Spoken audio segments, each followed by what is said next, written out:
everyone, yung Mama Betcha here and welcome back to my channel. Kung bago lang kayo sa akin channel, please subscribe, like, and click the notification bell for more videos weekly.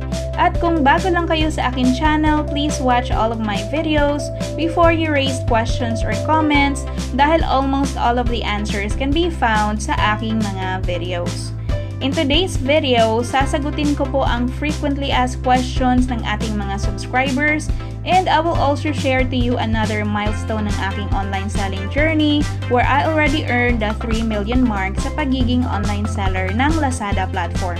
So stay tuned and keep on watching. By the way, kung napapansin nyo, I changed my thumbnail into a simple one. Yung wala na po yung mukha ko. So, please let me know kung okay yan sa inyo by giving a thumbs up sa video na ito. Alright, so, I'm going to show you yung isa or dalawang questions na ni-raise ng ating mga subscribers. And ito yung sinasabi ko sa inyo na frequently asked questions. Nakukuha ko tong questions na to sa ating subscribers, followers ng ating Facebook account, yung Mama Betchay, and also sa mga videos ng ating YouTube channel. So, shout out kay Miss Kat Del Rosario and kay Sir Yamsel Cunanan. So, ang sabi ni Miss Kat Del Rosario, hindi na ba kailangan ng business permit? And kay Yamsel Cunanan, ang sabi niya, hello, may tanong lang po, gaya nga po ng sabi nyo, ano-ano mga need para makapag-start na ako sa business sa Lazada? Permits and what po? And paano ko isi-send mga requirements na yun sa Lazada? To sum it up po, ano lahat ng need gawin bago makapag-start ng business? Thanks, like, and subscribe. Ayan. So, thank you po sa inyo. Salamat sa ating mga subscribers. And eto, sasagutin ko na po sa inyo itong tanong na to. For sure na lalo na yung mga bago sa ating channel at yung mga sumusubaybay, bakit nga ba lagi nagsasabi si yung Mama Betchay na hindi na muna kailangan ng DTI or hindi na muna kailangan ng BIR mga documents? Okay? So, isa sa ating mga video yung titled na Lazada Fees, nabanggit ko na po ito, yung tinatawag natin na Lazada Microseller Cooperative. So, uulitin ko lamang to, ito ay isang initiative ng Lazada na kung saan binibigyan po ng chance yung mga maliliit na seller na magbenta sa Lazada online selling platform. So, kung meron ka mang maliit na puhunan, stay at home mom ka at gusto mong kumita, then ang Lazada online selling platform is one way for you to provide additional income sa inyong family. Okay? So, ayan. So, kinreate nila yung Lazada Microsellers Co-op under the individual category. So, kung nag-sign up ka sa Lazada using the individual at hindi yung corporate, then pasok ka po sa Microseller Cooperative. Okay? So, ano yung mga requirements? Ano-ano yung mga requirements sa co-op or bilang microseller? So, eto naka-bullet point po sa ating video. So, eto. So, meron tayong 5 na requirements bilang microseller. Of course, una is yung products to sell. You need to have products na available on hand para in the event na magkaroon kayo kaagad ng order, ay mai-process po natin on time. Pangalawa is yung internet connection. Of course, you have to have an internet connection. Hindi naman po kailangan na 20 Mbps kaagad. You can start with a low internet service provider, kahit mga 2 Mbps, okay na po yan.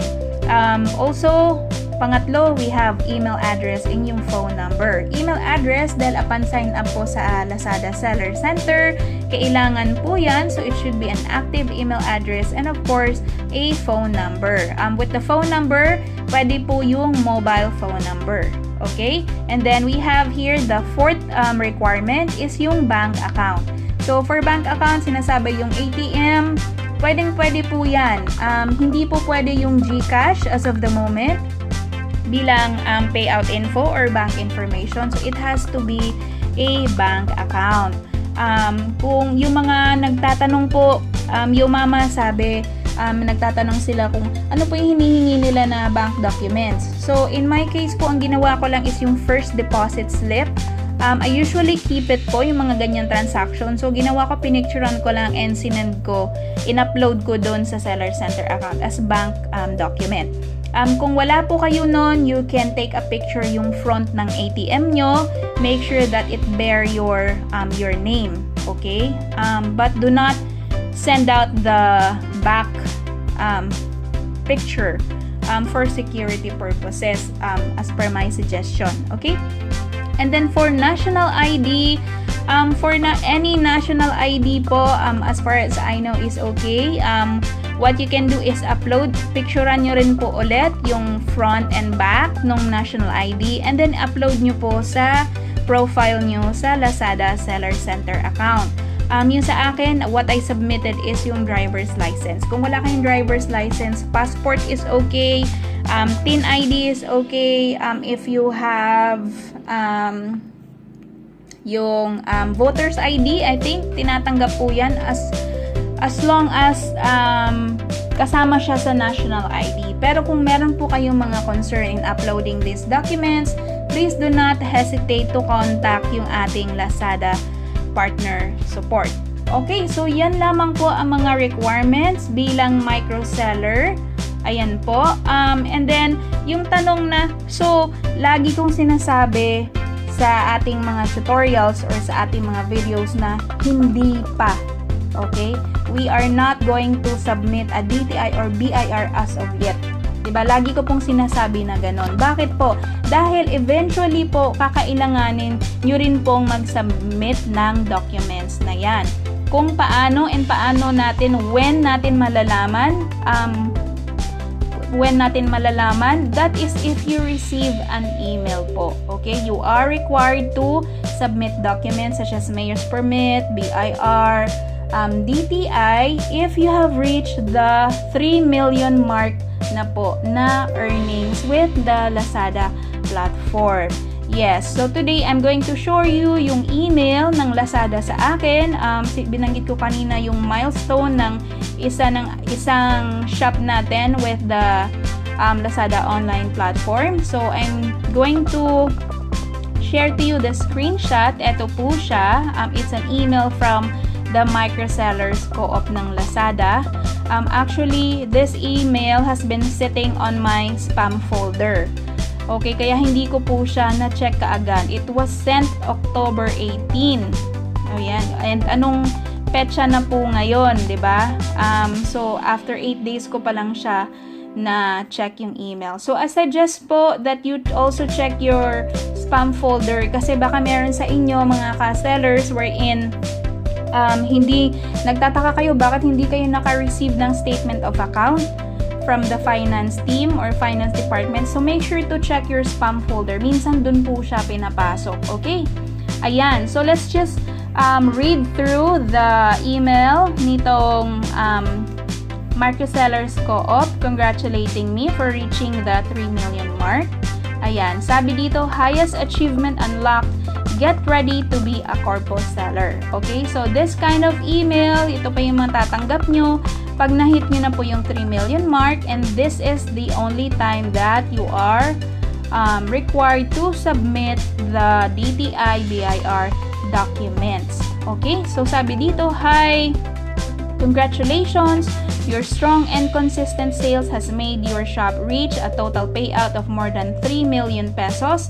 The co-op is glad to announce that you are now qualified to become a corporate seller. With this, we would like to follow up the status of documents below to become a legitimate business entity.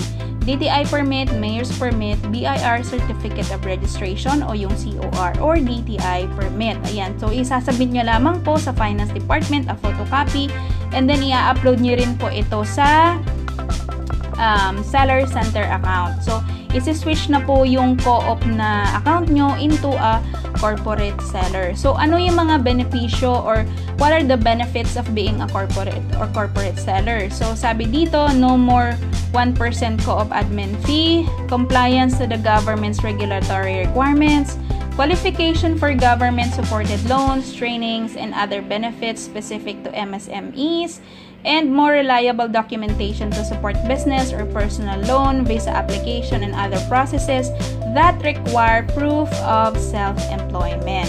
Ayan, so for more information, you may check FAQs here at www.microsellerscooperative.com/3 3, MGM, VL, and E. So, ayan po mga ka-sellers. So, yan, that's the only time that you are required sa sinasabi ko po to submit the following documents if you have reached the 3 million mark. So, sa mga nagtatanong po, kung nag-submit na po ako, for the information of everybody, we are also a corporate seller. So, pwede po nating ipasok yung ating existing na BIR, Mayor's Permit, and DTI Permit dito sa isang shop na microseller. Okay. So, that's it. I hope na may natutunan po kayo ulit today, and I hope na na-clarify na po yung inyong mga katanungan. You may share this video kung meron kayong mga friends dyan na plan to sell sa Lazada platform para at least malinawan at hindi po sila matakot. Kasi medyo ang dami po kasing alangan magbenta sa Lazada dahil po dyan sa DTI or BIR permits. Okay, so 6 years ago, ayan, number 1 po talaga yan na requirement. Nung nagsimula po ako sa Lazada, kaya ayan, wala po kaming choice back then but to really comply sa requirements. Kaya po tayo nagkaroon ng existing permits, mga tax filing. We also have an accountant, bookkeeper who takes care of our tax filing. Ayan, so if you haven't subscribed yet, please subscribe. I'll see you in my next tutorial. And I wish everyone success in your online selling journey. Bye!